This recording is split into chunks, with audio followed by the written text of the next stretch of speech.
Here's the problem. Most business owners franchise too soon. They're so eager to scale that they sell territories before they're actually ready. And that one mistake can kill the brand before it gets off the ground. I've seen it happen. A founder sells their first 3 to 5 territories.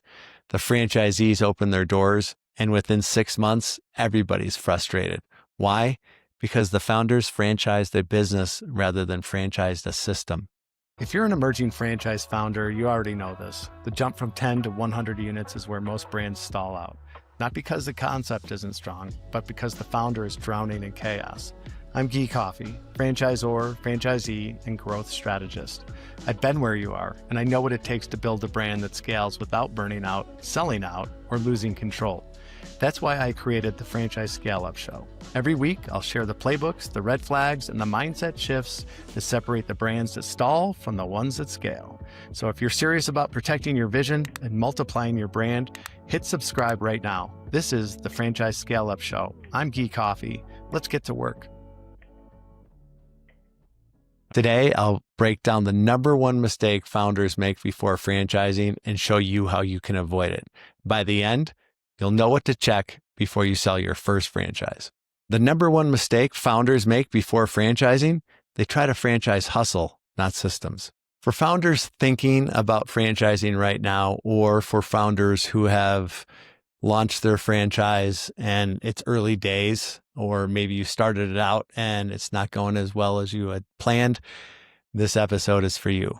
I'm going to go through the number one big mistake, why that happens, and then what you'll see if you do make that mistake first. So the number one mistake is franchising too soon without scalable systems.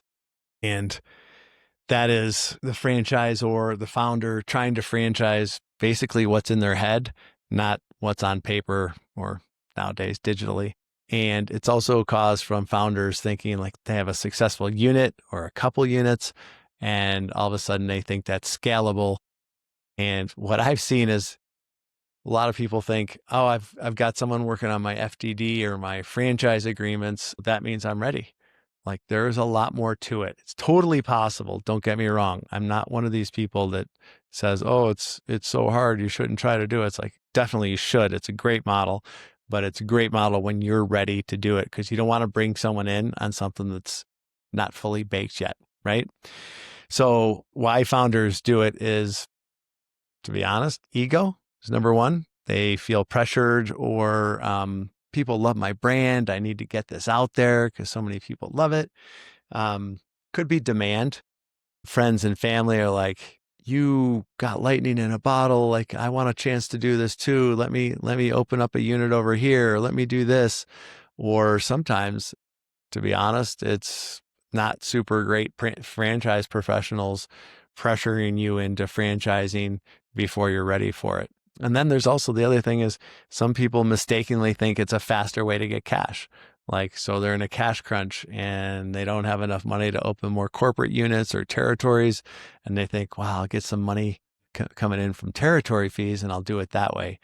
So those are a number of reasons. If any of those are in your mind or they sound familiar with thoughts that you're having, please back off from franchising, get some more help, and, talk to some professionals that can help you sort it out. So what gets exposed when you do franchise too early? So maybe some of you are in this phase, you're like, oh yeah, that's me, or whatever the case may be.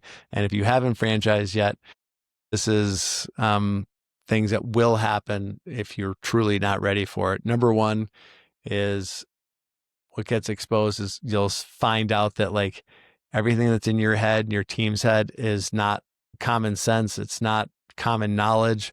You are going to find all the gaps in your operations manual. Like everything has to be in there, everything possible. Obviously, it's an evergreen agreement and it's going to improve over time. But as soon as you have someone else running your system, you're going to find all the gaps in it. And that's going to get exposed by going too early. The other thing is what you'll see if you're going down this path too early is that training is ad hoc. It's like reaction to everything. It's not a carefully laid out training program, multiple different styles of learning, different times. The timing has to be right. You don't want to train someone that's going to be building a brick and mortar place right after they sign their franchise agreement, because they're going to open like 6 to 9 months later and they're going to remember nothing. So the training has to be really, really dialed in before you open your first franchise unit. And then maybe the third thing is the marketing that works in your town or your city doesn't really translate that well to other towns or cities or markets or anything like that. And you'll find out quickly. You'll hear from the franchisee real quickly if your marketing isn't working for them. And then the other thing is, if you're losing trust with your franchisees because they're bought into your dream. There's a saying, in the beginning, you can sell people the dream, like when you're very early stages of franchising, but later on you got to sell on results. So in the beginning, you are selling the dream to these people. Lots of times it's friends and family, and there's nothing wrong with that. That's exactly how we got started. But you're selling them the dream because they understand that there's not a ton of results yet. But later on, you're going to have the results. So you don't want those first franchisees, your pioneers, to get soured on your system or their belief in you, your capability, or your credibility. So that's going to get exposed. So what can you check out to make sure that you're not going down this path too early? Well, I call it the 3-part readiness test. And the first is your economics. Is your unit profitable? And is that profitability, all your costs, are they going to be replicatable in other markets? Do you have some kind of unfair advantage almost, or something that a cost that you're not incurring that another franchisee would? For instance, if you, I don't know how this would happen, but for instance, if you had like super, super cheap rent, but you are recommending that someone else, when they open your concept, you're recommending that they go into a Whole Foods shopping center and have a rent, you got to make sure that you're going to be comparing apples to apples. So check your economics and make sure that you're as sure as you can be that they're going to work in other markets. The second thing is your systems. We talk about systems all the time. There's a reason franchise systems are called franchise systems. They're not just franchise companies. A franchise company is really a company that provides systems, tools, and processes, leadership and guidance to people to operate their model, as well as their intellectual property. But that's not the point here. So you have to have your systems dialed in. And the third is support. Like, no matter how smart or how great or sophisticated or experienced your franchisees are, if it's the first time they're running your model, they're going to need support. And, the first line of support is written documentation. And the second is people to help interpret that and help implement it and help guide people how to do it properly. So there's the 3 points to look at. Look at your economics, look at your support system, and look at your systems. Make sure they are dialed in. This is a quick break to thank you for listening. Every week we are getting more and more people listening to the show, and this growth is helping me to improve it and make it even more helpful to you. My intention for this show is to help more people win in business and life. To that end, I have a favor to ask. If you know of an entrepreneur that would benefit, please hit the share button and shoot them a text with the link. Back to the show. Make this a great day. I'm going to give you a quick case example. Early last year, I was at a conference and I was talking to somebody in the home services business who was going to go into franchising. They were in franchising. They were at a franchise conference. They hadn't sold their first unit yet, but they were super excited about being in franchising. They thought it was going to bring them a lot of cash. They didn't really have enough money or bandwidth to open more corporate units, even in their general region. So someone had talked them into franchising. And I just asked them a few basic questions in terms of how much capital they had to run this franchise system, who they had in mind for support, and how they were going to support them both from a business perspective as well as the technical aspects of the job, because there's usually both of those kind of things. And they had no answer. They were super pumped about their FTD going to be done in a month and their franchise agreement. But I was just kind of scratching my head, like, how are you even doing a franchise agreement if you don't have your support system figured out? Because it's got to be in the franchise agreement. So I think in that case, whoever was doing their FTD, if it was an experienced franchise attorney against an ethical one, they would probably say, if you don't have this dialed in, I don't think you should be going down this path yet. Figure that out first. But they really had no idea how they were going to run the franchise system. And the gentleman thought that he was just going to be able to allocate a portion of his day to running the franchise. And I was candid with him that that's not going to happen unless he has figured out how he doesn't have to be in his current operation and he's going to run the franchise system himself. He either needs to figure that out and get that done or have enough money to pay someone else to run his franchise system. So that was going to be a recipe for disaster right from the start. And a year later, yeah, he had two units open, and his franchisees were not super happy with him, and he couldn't understand why. And it was clear why not. So you do not want to be that guy.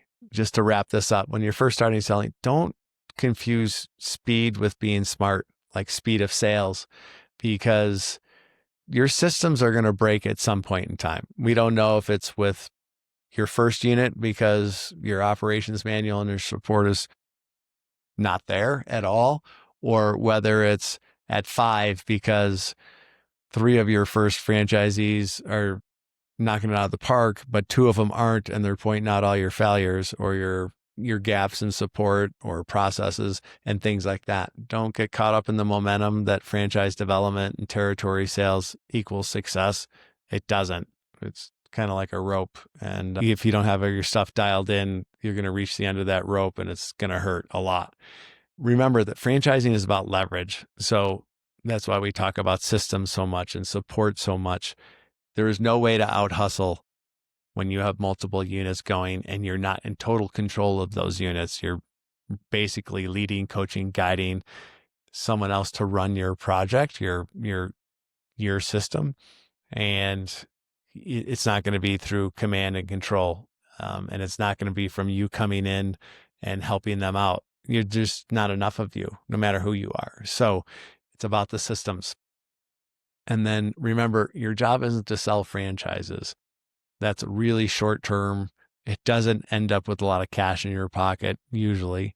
And even if it does, it's short term because you are bringing people into a huge financial obligation with huge financial obligation to you.